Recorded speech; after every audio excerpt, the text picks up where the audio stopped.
Parenting is tough, sometimes tougher than others.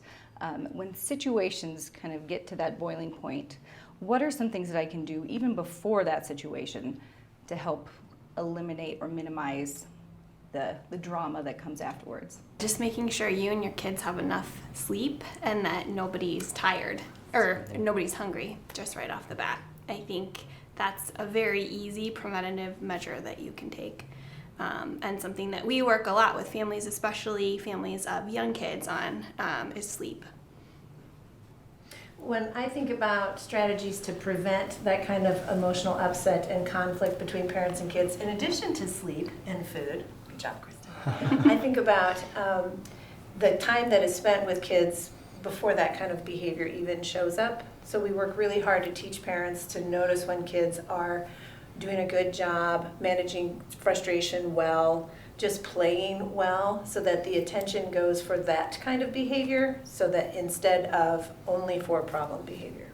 Do you suggest going through those, setting aside a time, giving them alternatives? That's exactly what I was thinking in terms of prevention. Once you know or you have some experience with your child and what's going to upset your child, is to go back and practice at a neutral time, even after an event, to go back when things are calm and just practice doing that behavior over. So if no for an answer was what triggered the upset, you go back and have the same request made and you give no for an answer, and you give them another chance to say okay and stay calm. Or if it was an instruction to do something they didn't want to do, you go back and you practice that again to address the real life experience that occurred and have them do it in the way you want them to do it. You can also practice it, and I encourage families all the time to practice those kinds of skills in fun ways, silly ways, so that kids get used to just hearing a command or hearing no and saying okay and doing what they're supposed to do. It takes all of the emotion and the resistance out of it because it's fun, and it sets them up to learn a new pattern of behavior. That's a great idea. Give me an example of a silly way that you would practice a skill. So when I'm teaching, my most common sort of request for no for an answer, and I always coach the parents, you have to say no, because I'm encouraging kids to ask all kinds of silly things, like, can I have a baby elephant? That one they're going to say no. Sometimes I'll say to little boys, can I dye my hair pink? Because most of the time they don't want to do that. And sometimes they're like, what? I'm not going to. No, they have to say no. Like, they're going to say no. So on that extreme, it's even a relief that they hear the word no for an answer. If we're working on compliance, then the parent might say to the child, jump up and down 3 times, or do a somersault, or anything like that. Just something fun for the kid to do. And when I'm doing role plays with families, one thing I'll oftentimes have them do is actually switch roles. So where I have the parent, I engage in the behavior that's either desired or not desired, and having the kid be involved in identifying or labeling the behaviors that are desired. What are the things to do versus what are the things not to do, as a way to take the emotional steam out of it and make it more fun, keep it lighthearted in that practice. That's great. I could see kids having a lot of fun with that. Younger ones do especially. The older ones not as much. One other thing I think helps stay calm too is trying to help parents shift how they make meaning out of their kids' behavior. And so I think as adults, we're trained to see kids who are emotional and assume that that's a problem or that's something that we have to fix right away. And then I think as a parent, your level of intensity rises because you feel like, oh no, they're upset now and now I have to do something and make it all better. And I think sometimes that's where that panicky feeling comes from. And so something I try to work with families on is just letting it be okay that their kid is upset. And kind of like you said, Greg, there's no emergency. Like, it's okay if they get in the car and they still have their pajamas on, or they don't have their shoes on, or, you know, their hair doesn't look the way you wanted it to. So trying to just be okay with some level of chaos and upset helps too. That's great. And that's easier said than done, I think, Yes. sometimes Yes, for it parents. is. So when a parent gets to that point where things are frustrating, things are stressful, kids aren't doing what they're supposed to do, and the stress levels getting higher, what are some things that you tell parents to do? Are there 3 steps that you suggest to calm down, or what are some things that you tell parents when that situation arises? A couple of things that are pretty important. One of them is if parents are getting emotional, they are making meaning out of this kid's behavior, and it's probably something negative about themselves and their parenting ability, and to remind themselves that the child's just trying to accomplish something. They're trying to get out of something or avoid something, and it's not about the parent or the parent's ability to be a good parent. And so I encourage them to just stop, pause, and watch the child's behavior. And if it's an older child, everything they can do to not engage in the argument. Because if they just don't engage, if they deliver the response, the consequence, the decision, and wait, the child will do what the child's going to do, but ultimately the message is this is how it's going to be. If the kid continues to escalate and the parent is feeling him or herself escalate, then I would encourage them to walk away to create some separation. Whether that's I'm going to my room to calm down, or I need to go use the bathroom, anything to create some separation, to just allow both parties to settle and calm before coming back. In those heightened moments, especially with older school-age children, I'll kind of guide families or parents to just simply stop what they're doing, be still, be silent, and maintain eye contact, and simply wait. All this behavior is going to run out. We don't want to feed it any more than it is. And what we're trying to model for the kid is we're going to wait, and I'm going to be here. And when you're done, I'll talk to you. But I'm not going to talk to this emotion that's showing up here in the room. I have a 3-year-old, so my head is going a lot to stuff with toddlers. And I was at the grocery store with her yesterday, and she started screaming at the top of her lungs because she had to ride in a cart instead of getting to push her own cart because I was just not in the mood to chase after her. And so we're going through the grocery store, and she's screaming at the top of her lungs, and lots of people are looking at me, and I just keep pushing my cart. And I just started talking about what I was doing. So we're picking out some strawberries, I'm checking them out, I'm trying to find some good ones. Oh, those look moldy, gonna put those back. And so I was trying to just show her that I'm not going to talk with her, not going to engage in this, I'm not going to talk about the grocery cart, we're moved on. Just trying to show her that there's other stuff going on, that if she wants to join in, more than happy to have her join in with me. And then eventually she simmered down and started, pointing at stuff and talking about stuff. So I feel like it's some version of that, and it just looks different depending on the age of the kids you're working with. I think the grocery store is such a prime example of like how to really get through all these things that we're talking about.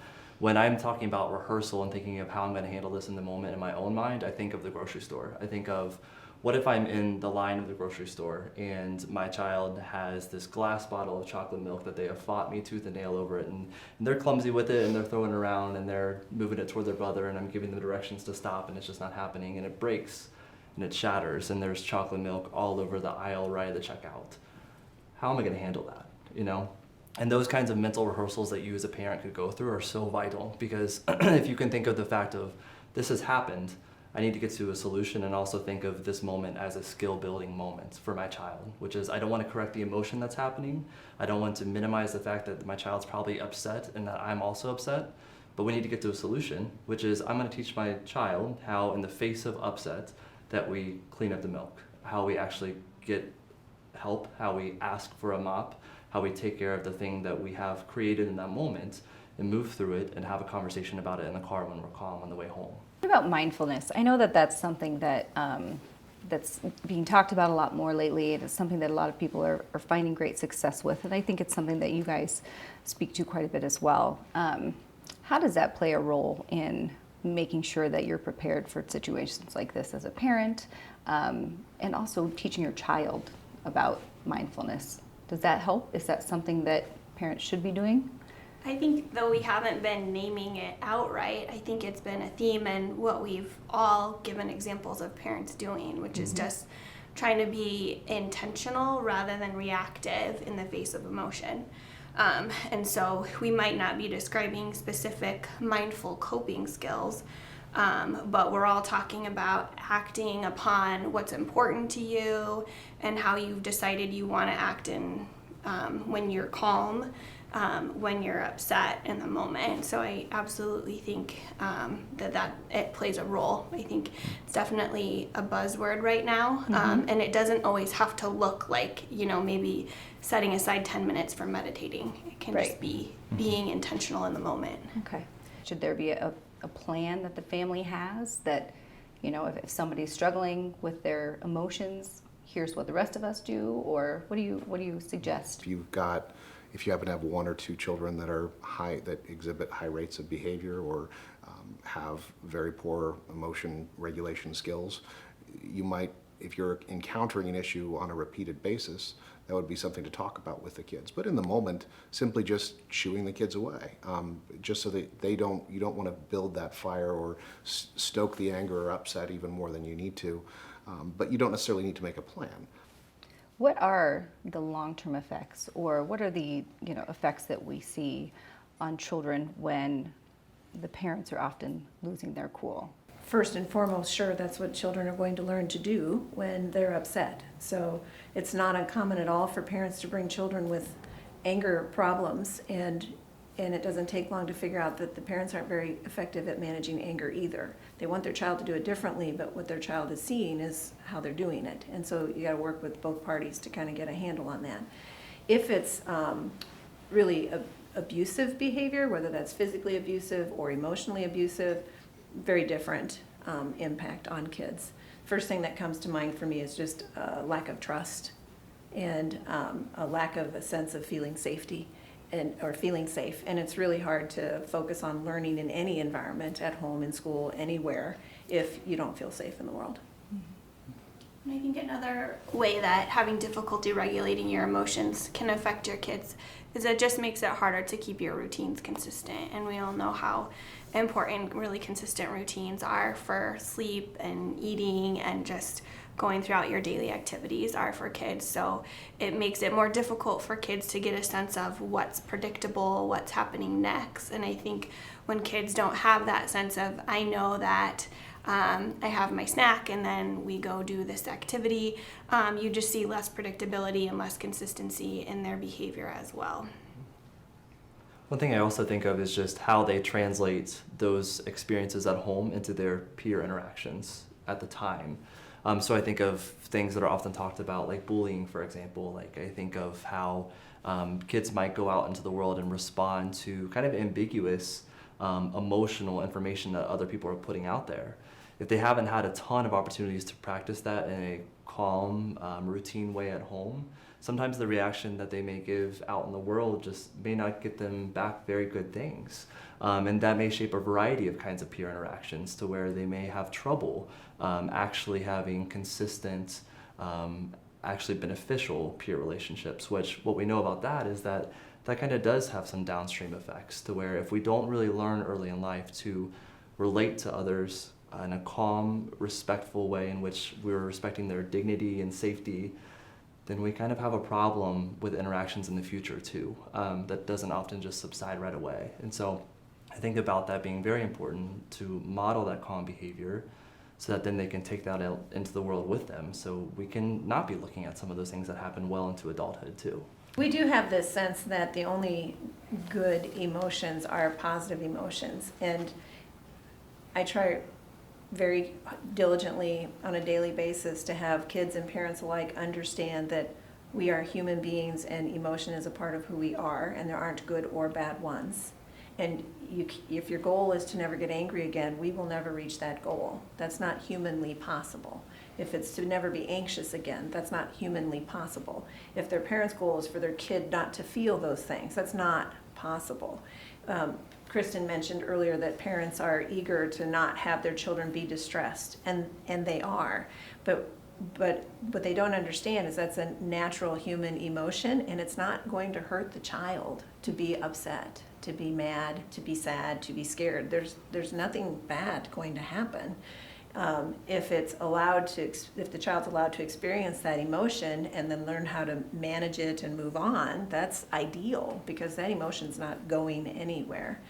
The other thing that I would say is we're talking about, teaching and being mindful and being aware, and what people don't necessarily aren't necessarily mindful of is we are always teaching. Every action in front of that child is teaching that child. So you're either teaching them to behave and develop and learn skills that you want them to have, or you are teaching them skills and behaviors you don't want them to have. Whether you're aware of it or not, you are teaching. And so just that alone would go a long ways with folks, just being aware this is what's happening. What's maybe one or two things that you would give parents as a takeaway to go do? Number one, make sure your kid's getting enough sleep and they have a healthy diet.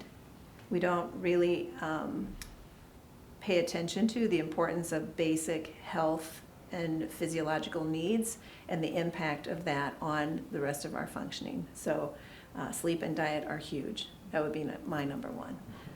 My number two would be pay way more attention to what your kids are doing right, because there's so much they are doing right. But when they're doing it right, we get too much done, so to speak. We got our mind on other things. We're not actually aware that they're doing those things right because we're able to focus on all kinds of other stuff. And then I would stay completely neutral if possible in conflict situations. Great. Yes, my one thing would just be helping parents see that it's really okay if their kids get upset. And it doesn't mean that they're a bad parent or that their child is upset due to their inability to have set things up right or to have the right thing to say to them in the moment.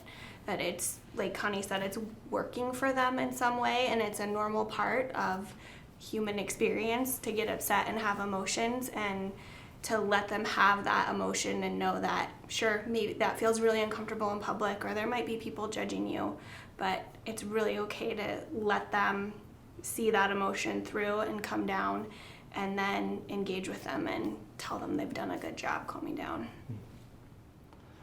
I think my biggest takeaway is maybe do a mental checklist to figure out where in life you're getting stuck on the forest for the trees. And what I mean by that is like when you're getting stuck on every single small detail and that's consuming you, and that is really preventing you from moving forward into a goal, that's preventing action to get help, to get new ideas, to be forgiving of yourself for some of the mistakes that you've made as a parent, then I think that that's where I would start, is just kind of look at that checklist in your life and see where you can free that up.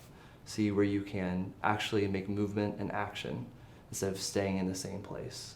And if you don't know where that action is, that's when you reach out. That's when you reach out to someone who could guide you in a certain direction. Great. Even when it comes to emotions, kids can't learn how to manage those if they don't experience them. You have to get angry to learn how to manage being angry. You have to be afraid to learn how to manage being afraid. And so I explain that to parents, and it usually catches them off guard because they're like, what? I'm like, well, yeah, how are you going to do that? If you don't experience it, how are you going to know what to do in that moment? And it can be trial and error in terms of what works for them, in terms of helping them to calm down, to one, acknowledge they're angry or whatever they are, and then learn how to manage that. But it's really no different than what strategy is going to work to help my kid learn to read or ride a bike or anything. It's all part of the learning process. Wonderful. Well, thank you everybody for your time. This was fantastic. I appreciate all the tips and advice. You're welcome. Thank you. Thank you.